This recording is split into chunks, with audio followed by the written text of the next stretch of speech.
Hallelujah, price lord. ಕರ್ತನಾದ ಯೇಸು ಕ್ರಿಸ್ತನ ನಾಮದಲ್ಲಿ ನಮ್ಮೆಲ್ಲ ಸಹೋದರ ಸಹೋದರಿಯನ್ನ ವಂದಿಸ್ತೇವೆ.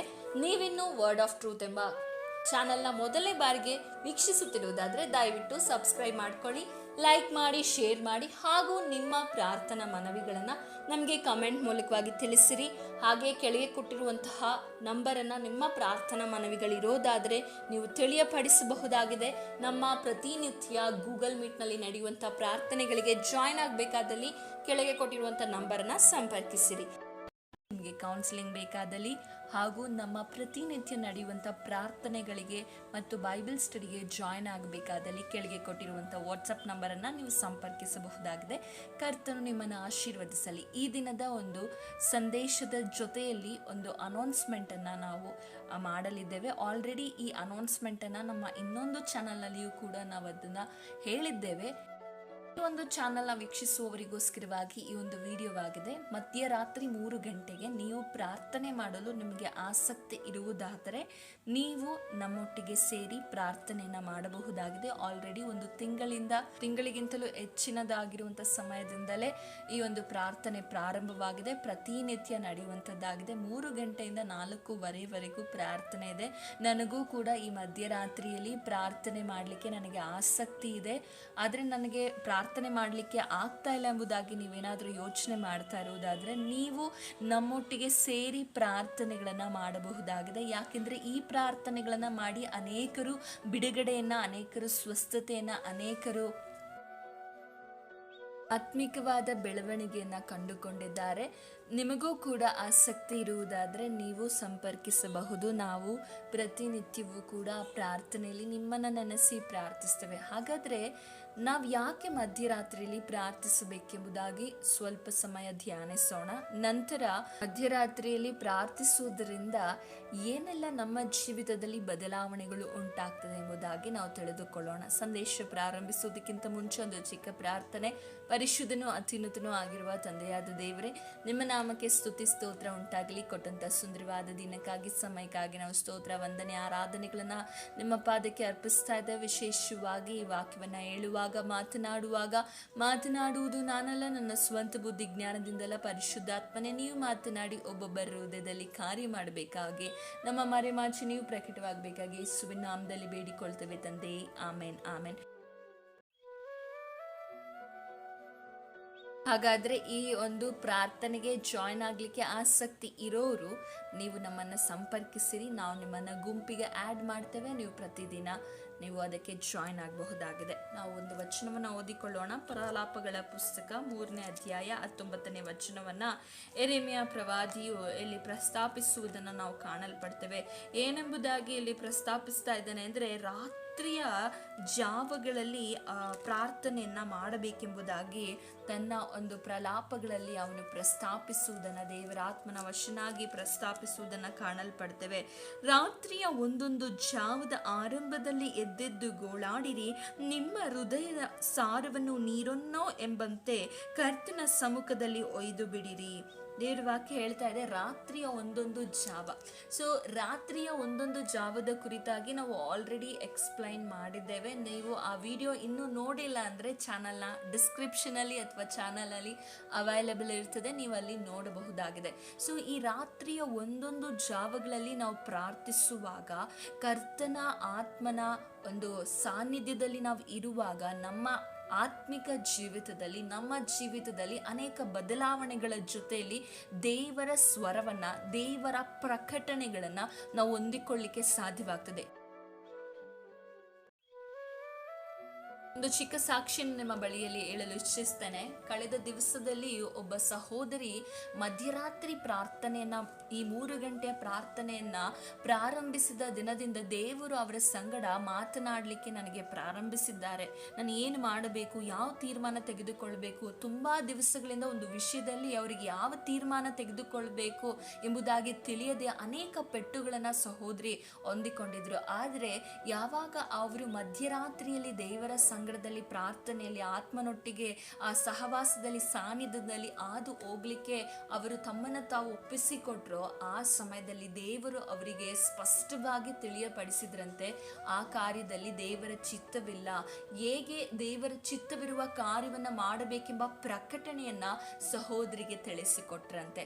ನೋಡಿ, ನನ್ನ ಜೀವಿತದಲ್ಲೂ ಕೂಡ ವೈಯಕ್ತಿಕವಾಗಿಯೂ ನಾನು ಕೂಡ ಎಕ್ಸ್ಪೀರಿಯನ್ಸ್ ಮಾಡಿದ್ದೇನೆ. ಮಧ್ಯರಾತ್ರಿ ಪ್ರಾರ್ಥನೆ ಮಾಡುವಾಗ ಅನೇಕ ವಿಷಯಗಳನ್ನ ದೇವರು ನಮಗೆ ತಿಳಿಯಪಡಿಸುವ ಆತನಾಗಿದ್ದಾನೆ. ತಿಳಿಯದ ಮಹತ್ತಾದ ಗೂಢಾರ್ಥಗಳನ್ನ ನೀವು ತಿಳಿದುಕೊಳ್ಳಬೇಕು, ದೇವರ ಸ್ವರ ಕೇಳಬೇಕು, ದೇವರ ಚಿತ್ತ ತಿಳ್ಕೊಳ್ಬೇಕಂದ್ರೆ ಆತನ ಪಾದದಲ್ಲಿ ನಾವು ಕೂರಬೇಕು. ನೋಡಿ, ಮಧ್ಯರಾತ್ರಿಯಲ್ಲಿ ಪ್ರಾರ್ಥಿಸುವಾಗ ನಮಗೆ ಲೋಕದ ಚಿಂತನೆಗಳಿರೋದಿಲ್ಲ, ನಮಗೆ ಬೇರೆ ವಿಧವಾದ ಚಿಂತನೆ ಆಲೋಚನೆಗಳಲ್ಲಿ ನಾವು ಮುಳುಗು ಹೋಗೋದಿಲ್ಲ. ಆದರೆ ಬೆಳಗಿನ ಸಮಯ ಪ್ರಾರ್ಥಿಸುವಾಗ ನಮಗೆ ಅನೇಕ ಡಿಸ್ಟ್ರಾಕ್ಷನ್ಗಳಿರುತ್ತದೆ, ಅನೇಕ ಅಡ್ಡೆ ತಡೆಗಳಿರುವುದನ್ನು ನೋಡ್ತೇವೆ. ಆದರೆ ರಾತ್ರಿಯ ಸಮಯಗಳಲ್ಲಿ ಪ್ರಾರ್ಥಿಸುವಾಗ ನಮ್ಮ ಮನಸ್ಸು ದೇವರೊಟ್ಟಿಗೆ ಐಕ್ಯವಾಗಿ ದೇವರ ಆತ್ಮನೊಟ್ಟಿಗೆ ತುಂಬಲ್ಪಟ್ಟಂತವರಾಗಿ ಪ್ರಾರ್ಥಿಸ್ಲಿಕ್ಕೆ ಅದು ಸಹಾಯಕರವಾಗ್ತದೆ. ನಾವು ನೋಡುವುದಾದ್ರೆ ಹಿರಿಯಮ್ಮನ ಹೇಳ್ತಾ ಇದ್ದಾನೆ, ರಾತ್ರಿಯ ಒಂದೊಂದು ಜಾವ. ನಾನು ಚಿಕ್ಕದಾಗಿ ನಿಮಗೆ ಜಾವಗಳ ಕುರಿತಾಗಿ ಹೇಳಿ ನಾನು ಮುಂದೆ ಹೋಗ್ತೇನೆ. ಮೊದಲನೆಯ ಜಾವ ಆರಂಭವಾಗುವುದು 6 ಗಂಟೆ, ಸಂಜೆ 6 ಗಂಟೆಯಿಂದ 9 ಗಂಟೆ. ಎರಡನೇ ಜಾವ 9 ಗಂಟೆಯಿಂದ 12 ಗಂಟೆ. ಮೂರನೇ ಜಾವ 12 ಗಂಟೆಯಿಂದ 3 ಗಂಟೆ. ನಾಲ್ಕನೇ ಜಾವ ಆರಂಭವಾಗುವಂಥದ್ದು 3 ಗಂಟೆಯಿಂದ 6 ಗಂಟೆವರೆಗೂ. ನೋಡಿ, ಈ 3 ಗಂಟೆ ಸಮಯ ಅನ್ನುವಂಥದ್ದು ಮುಂಜಾನೆಗೂ ಹಾಗೂ ರಾತ್ರಿಗೂ ಮಧ್ಯದಲ್ಲಿ ಇರುವಂಥದ್ದಾಗಿದೆ. ಈ ಸಮಯದಲ್ಲಿ ಅನೇಕ ಮಾಟ ಮಂತ್ರಗಳ ಕಾರ್ಯಗಳು, ದುಷ್ಟನ ಕಾರ್ಯಗಳು, ದುಷ್ಟನ ಕುತಂತ್ರಗಳು, ಕುಟುಂಬವನ್ನು ನಾಶಪಡಿಸುವಂಥ ಕಾರ್ಯಗಳು ಉಂಟಾಗುವಂಥದ್ದಾಗಿದೆ. ನೀವು ಈ ಸಮಯದಲ್ಲಿ ಎದ್ದು ಪ್ರಾರ್ಥಿಸುವಾಗ ವೈರಿಯ ಸಕಲ ಬಲಗಳನ್ನು ದೇವರು ಮುರಿಯುವಾತನಾಗಿದ್ದಾನೆ. ಎಲ್ಲದಕ್ಕಿಂತ ಹೆಚ್ಚಾಗಿ ನೀವು ಆತ್ಮಿಕವಾಗಿ ಬಲವನ್ನು ಹೊಂದಿಕೊಳ್ತೀರಾ. ಏನೇ ನಿಮ್ಮ ಜೀವಿತದಲ್ಲಿ ಶೋಧನೆ, ಕಷ್ಟ, ವೇದನೆ, ದುಃಖಗಳು ಬಂದರೂ ಕೂಡ ನಂಬಿಕೆಯಲ್ಲಿ ದೃಢವಾಗಿ ನಿಂತುಕೊಳ್ಳಲು ನಮಗೆ ಆತ್ಮಿಕವಾದ ಬಲ ಬೇಕು. ಆತ್ಮಿಕವಾದ ಬಲವನ್ನು ನಾವು ಹೊಂದಿಕೊಳ್ಳಬೇಕಂದ್ರೆ ಕರ್ತನ ಸಮ್ಮುಖದಲ್ಲಿ ನಮ್ಮ ಸಮಯವನ್ನ, ನಮ್ಮ ಕಣ್ಣೀರನ್ನ, ನಮ್ಮ ವೇದನೆಯನ್ನ ನಾವೆಲ್ಲವನ್ನ ಕರ್ತನ ಸಮ್ಮುಖದಲ್ಲಿ ಒಪ್ಪಿಸಿಕೊಡುವಾಗ ನಾವು ಕರ್ತನ ಬಲವನ್ನು ಹೊಂದಿಕೊಳ್ಳಿಕ್ಕೆ, ದೇವರನ್ನ ನಾವು ಆತುಕೊಳ್ಳುವಾಗ, ದೇವರಲ್ಲಿ ಪ್ರಾರ್ಥಿಸುವಾಗ, ದೇವರ ಪ್ರಕಟಣೆಗಳನ್ನು ಹೊಂದಿಕೊಳ್ಳುವಾಗ ನಮಗೆ ಬಲ ಬರುವಂಥದ್ದಾಗಿದೆ. ದೇವರ ಮಾತುಗಳನ್ನ ಕೇಳುವಾಗ, ದೇವರ ಮಾತು ನಮ್ಮ ಜೀವಿತದಲ್ಲಿ ಬರುವಾಗ ನಾವು ಬಲವನ್ನು ಹೊಂದಿಕೊಳ್ಳಿಕ್ಕೆ ಸಾಧ್ಯವಾಗ್ತದೆ. ಹಾಗಾಗಿ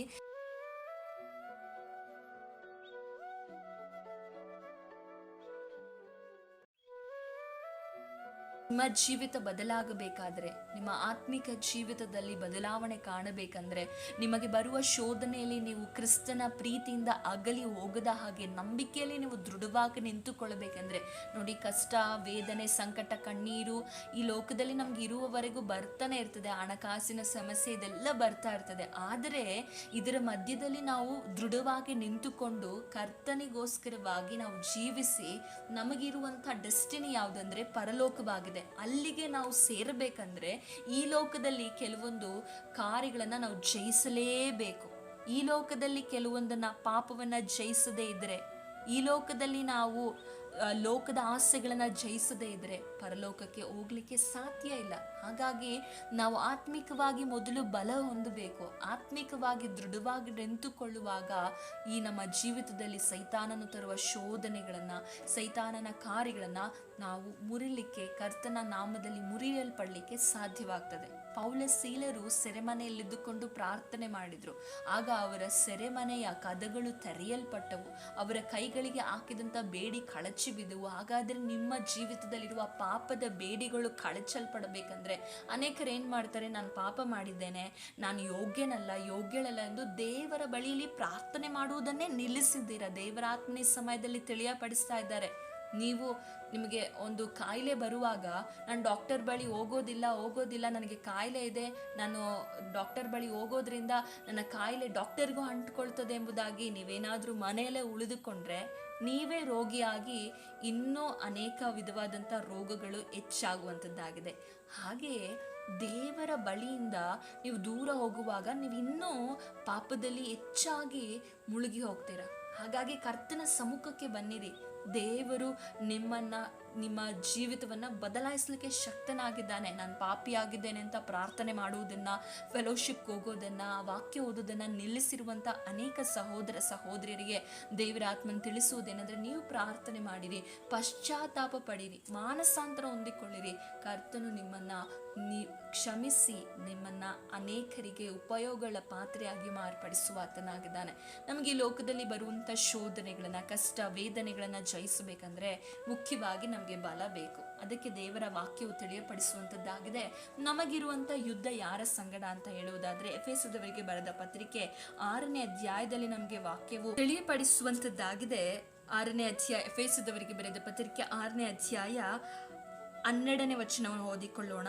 ನಾವು ಹೋರಾಡುವುದು ಮನುಷ್ಯ ಮಾತ್ರದವರ ಸಂಗಡವಲ್ಲ, ರಾಜ್ಯತ್ವಗಳ ಮೇಲೆಯೂ ಅಧಿಕಾರಿಗಳ ಮೇಲೆಯೂ ಈ ಅಂಧಕಾರದ ಲೋಕಾಧಿಪತಿಗಳ ಮೇಲೆಯೂ ಆಕಾಶ ಮಂಡಲದಲ್ಲಿರುವ ದುರಾತ್ಮಗಳ ಸೇನೆಯ ಮೇಲೆಯೂ ನಾವು ಹೋರಾಡುವವರಾಗಿದ್ದೇವೆ. ಆದುದರಿಂದ ಕಠಿಣ ಯುದ್ಧವು ನಡೆಯುವ ದಿವಸದಲ್ಲಿ ಆ ವೈರಿಯನ್ನು ಎದುರಿಸುವುದಕ್ಕೆ ಮಾಡಬೇಕಾದದ್ದನ್ನೆಲ್ಲ ಮಾಡಿ ಜಯಶಾಲಿಗಳಾಗಿ ನಿಲ್ಲುವುದಕ್ಕೆ ಶಕ್ತರಾಗುವುದಕ್ಕೆ ದೇವರು ದಯಪಾಲಿಸುವ ಸರ್ವಾಯುಧಗಳನ್ನು ತೆಗೆದುಕೊಳ್ಳಿರಿ. ದೇವರು ದಯಪಾಲಿಸುವ ಸರ್ವಾಯುಧಗಳನ್ನು ನಾವು ಮೊದಲು ಧರಿಸಿಕೊಳ್ಬೇಕಂದ್ರೆ ದೇವರ ಬಲವನ್ನು ನಾವು ಆಶ್ರಯಿಸಿಕೊಳ್ಬೇಕು. ಮೇಲಿನ ವಾಕ್ಯ ಹೇಳ್ತಾ ಇದೆ, ಕರ್ತನನ್ನು ಆತನ ಅತ್ಯಧಿಕವಾದ ಶಕ್ತಿಯನ್ನ ಆಶ್ರಯಿಸಿಕೊಂಡವರಾಗಿ ಬಲಗೊಳ್ಳಿರಿ.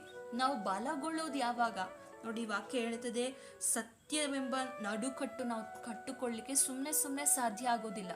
ಸತ್ಯ ಅನ್ನುವಂಥದ್ದು ನಮ್ಮಲ್ಲಿ ಬರಬೇಕಂದ್ರೆ ನಾವು ಈ ಲೋಕದಲ್ಲಿ ಜೀವಿಸ್ತಾ ಇದ್ದೇವೆ. ಸೈತಾನನು ಸುಳ್ಳಿನಿಂದ ತುಂಬಲ್ಪಟ್ಟಂತ ಈ ಲೋಕದಲ್ಲಿ ನಾನು ನೀವು ಸತ್ಯವೆಂಬ ನಡುಕಟ್ಟನ್ನು ಕಟ್ಟಿಕೊಳ್ಬೇಕಂದ್ರೆ ಕ್ರಿಸ್ತನಲ್ಲಿ ನೆಲೆಯಾಗಿ ನಿಲ್ಲುವಾಗ, ಕ್ರಿಸ್ತನಲ್ಲಿ ಬೇರೂರಿ ನಿಲ್ಲುವಾಗ, ಕ್ರಿಸ್ತನನ್ನ ಅವಲಂಬಿಸಿಕೊಳ್ಳುವಾಗ, ಕ್ರಿಸ್ತನ ಅನ್ಯೋನ್ಯತೆಯಲ್ಲಿ ನಡೆಯುವಾಗ, ಈ ಪ್ರಾರ್ಥನೆಯು ಕೂಡ ನಾವು ಕರ್ತನೊಟ್ಟಿಗೆ ಒಂದು ಸಂಬಂಧವನ್ನ, ಅನ್ಯೋನ್ಯತೆಯನ್ನ ಇಟ್ಟುಕೊಳ್ಳಿಕ್ಕೆ ಒಂದು ಕೊಂಡಿಯಾಗಿದೆ. ಈ ಮಧ್ಯರಾತ್ರಿಗಳಲ್ಲಿ ನೀವೆದ್ದು ಪ್ರಾರ್ಥಿಸುವಾಗ ದೇವರ ಬಲವನ್ನು ಹೊಂದಿಕೊಳ್ತೀರಾ. ನಿಮ್ಮ ಜೀವಿತ ಬದಲಾಗ್ತದೆ, ನಿಮ್ಮ ಗುಣಗಳು ಬದಲಾಗ್ತದೆ. ಬರೀ ನಿಮ್ಮ ಲೌಕಿಕ ವಿಷಯಗಳಿಗೋಸ್ಕರ ಪ್ರಾರ್ಥನೆ ಮಾಡಬೇಡಿ. ಆತ್ಮಿಕವಾಗಿ ನೀವು ಬಲಗೊಳ್ಳುವಾಗ ನಿಮ್ಮ ಲೌಕಿಕ ವಿಷಯಗಳಲ್ಲೂ ಕೂಡ ಬದಲಾವಣೆಗಳನ್ನ ನೀವು ಕಾಣಲಿಕ್ಕೆ ಸಾಧ್ಯ ಆಗ್ತದೆ. ಅದಕ್ಕೆ ದೇವರ ವಾಕ್ಯ ಹೇಳ್ತದೆ, ಮತ್ತಾಯನು ಬರೆದ ಸುವಾರ್ತೆಯಲ್ಲಿ, ನೀವು ಮೊದಲು ದೇವರ ರಾಜ್ಯಕ್ಕಾಗಿಯೂ ನೀತಿಗಾಗಿಯೂ ತವಕ ಪಡಿರಿ. ನೀವು ದೇವರಾಜ್ಯಕ್ಕಾಗಿ ನೀತಿಗಾಗಿ ತವಕ ಪಡುವಾಗ ಅವುಗಳೆಲ್ಲ ನಿಮ್ಗೆಲ್ಲವೂ ಕೂಡ ಒಟ್ಟಿಗೆ ಸೇರಿ ಬರುವಂಥದ್ದಾಗಿದೆ.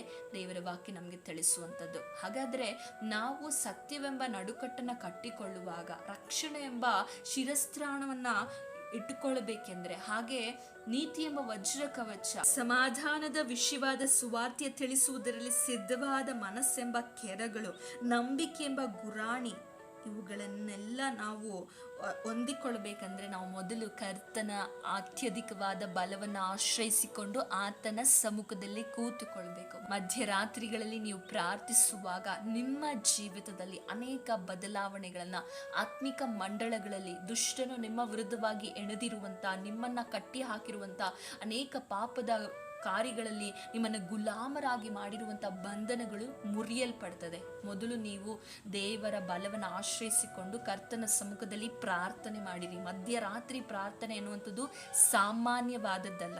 ಪ್ರಾರ್ಥನೆ ಮಾಡುವಾಗ ಅನೇಕ ವಿಧವಾದ ಬದಲಾವಣೆಗಳು ಆತ್ಮಿಕ ಮಂಡಲಗಳಲ್ಲಿ ನೀವು ಕೆಲವೊಮ್ಮೆ ಕಣ್ಣಿಗೆ ಕಾಣದೇ ಇರಬಹುದು, ಆದರೆ ನಿಮ್ಮ ಆತ್ಮಿಕ ಮಂಡಲಗಳಲ್ಲಿ ಅನೇಕ ಬದಲಾವಣೆಗಳು ಉಂಟಾಗುವಂಥದ್ದಾಗಿದೆ. ಸಹೋದರ ಸಹೋದರಿಯರೇ, ಪ್ರಾರ್ಥನೆ ಮಾಡಿರಿ. ನೋಡಿ, 3 ಗಂಟೆ ಎದ್ದು 10 ನಿಮಿಷವಾದರೂ ಪ್ರಾರ್ಥನೆ ಮಾಡಿ. ಆಗ ನಿಮ್ಮ ಜೀವಿತದಲ್ಲಿ ಆಗುವಂಥ ಒಂದು ಬದಲಾವಣೆಗಳನ್ನು ನೀವೇ ಕಾಣ್ತೀರ. ಪ್ರಾರಂಭದಲ್ಲಿ 10 ನಿಮಿಷ ಅಭ್ಯಾಸ ಮಾಡ್ಕೊಳ್ಳಿ. ನಂತರ ಹೋಗ್ತಾ ಹೋಗ್ತಾ ನಿಮಗೆ ಮುಂಚೆ ಎಲ್ಲ ಈ ಪ್ರಾರ್ಥನೆಯನ್ನು, ನನ್ನ ಒಂದು ಚಿಕ್ಕ ಅನುಭವವನ್ನು ನಾನು ಹೇಳಿ ಮುಗಿಸಲು ಇಷ್ಟಪಡ್ತೇನೆ. ಈ ಪ್ರಾರ್ಥನೆಯನ್ನು ನಾನು ವಿವಾಹಕ್ಕೆ ಮುಂಚೆ ಮಾಡ್ತಾ ಇದ್ದೆ. ನಂತರ ನಾನು ಕನ್ಸೀವಲ್ಲೂ ಕೂಡ ಕೆಲವೊಂದು ಸಮಯದಲ್ಲಿ ಮಾಡ್ತಾ ಇದ್ದೆ. ಬಲಹೀನತೆಗಳಿದ್ರೂ ಕೂಡ ಕೆಲವೊಂದು ಸಮಯದಲ್ಲಿ ಮಾಡ್ತಾ ಇದ್ದೆ. ಆದರೆ ಸ್ವಲ್ಪ ದಿನಗಳು ಗ್ಯಾಪ್ ಆಗಿಬಿಡ್ತು. ಆಮೇಲೆ ನಾನು ಹೀಗಿದ್ರೆ ಸಾಧ್ಯ ಆಗೋದಿಲ್ಲ, ನಾನು ಆ ಪ್ರಾರ್ಥನೆಯನ್ನು ಮಾಡಬೇಕೆಂಬುದಾಗಿ ದೇವರ ಆತ್ಮನು ನನ್ನಲ್ಲಿ ಆ ಒಂದು ಉತ್ಸಾಹ ತುಂಬುವಾಗ ನಾನು ಆ ಪ್ರಾರ್ಥನೆಯನ್ನು ಮಾಡಲಿಕ್ಕೆ ಪ್ರಾರಂಭಿಸಿದಾಗ 1 ವಾರ ಸ್ವಲ್ಪ ಕಷ್ಟ ಆಯಿತು. ಈಗ ನನಗೆ ಅಲಾರಮ್ಮೇ ಬೇಡ, ಅಲಾರಮ್ ಇಲ್ಲದೆ ನಾನು ಎದ್ದೇಳ್ತೇನೆ. ಯಾಕೆಂದರೆ ನಮ್ಮ ಜೀವಿತದಲ್ಲಿ ಅದು ಅಭ್ಯಾಸ ಆಗಿ ಹೋಗ್ತದೆ. ಆ ಪ್ರಾರ್ಥನಾ ಆತ್ಮನಿಂದ ನಾವು ತುಂಬಲ್ಪಡುವಾಗ ನಮ್ಮ ಜೀವಿತದಲ್ಲಿ ದೇವರು ಕಾರ್ಯ ಮಾಡುವ ಆತನಾಗಿದ್ದಾನೆ. ಸೊ ನಿಮಗೂ ಪ್ರಾರ್ಥನೆ ಮಾಡಲಿಕ್ಕೆ ಆಸಕ್ತಿ ಇದೆ, ನಾನು ಕೂಡ ಆತ್ಮಿಕವಾದ ಬಲ ಹೊಂದಿಕೊಳ್ಬೇಕು, ಹೌದು ನನಗೆ ದೇವರು ಕೊಡುವ ಸರ್ವಾಯುಧಗಳನ್ನು ಧರಿಸಿಕೊಳ್ಬೇಕಂದ್ರೆ ಕರ್ತನ ಸಮ್ಮುಖದಲ್ಲಿ ನೀವು ನಿಮ್ಮ ಸಮಯಗಳನ್ನು ಕಳೆಯಿರಿ. ಸುಮ್ಮನೆ ಸರ್ವಾಯುಧಗಳನ್ನು ಧರಿಸಿಕೊಳ್ಳಿಕ್ಕೆ ಸಾಧ್ಯ ಇಲ್ಲ. ದೇವರಲ್ಲಿ ನೀವು ನಡೆಯುವವರಾಗಬೇಕು, ಪರಿಶುದ್ಧಾತ್ಮನ ಐಕ್ಯತೆಯಲ್ಲಿ ಅನ್ಯೋನ್ಯತೆಯಲ್ಲಿ ಇರಬೇಕು. ದೇವರ ವಾಕ್ಯದ ಮೂಲಕ ನಿಮ್ಮನ್ನು ಆಶೀರ್ವದಿಸಲಿ. ಜಾಯ್ನ್ ಆಗ್ಲಿಕ್ಕಿರೋರು ಕೆಳಗೆ ಕೊಟ್ಟಿರುವಂಥ ನಂಬರ್ನ ಸಂಪರ್ಕಿಸಿರಿ. ದೇವರು ಈ ವಾಕ್ಯದ ಮೂಲಕ ನಿಮ್ಮ ಸಂಗಡ ಮಾತನಾಡಿದನೆಂದು ಭಾವಿಸ್ತೇನೆ. ದೇವರು ನಿಮ್ಮೆಲ್ಲರನ್ನ ಆಶೀರ್ವದಿಸಲಿ. ಆಸಕ್ತಿ ಇರೋರು ಸಂಪರ್ಕಿಸಿ. Thanks for watching. God bless you.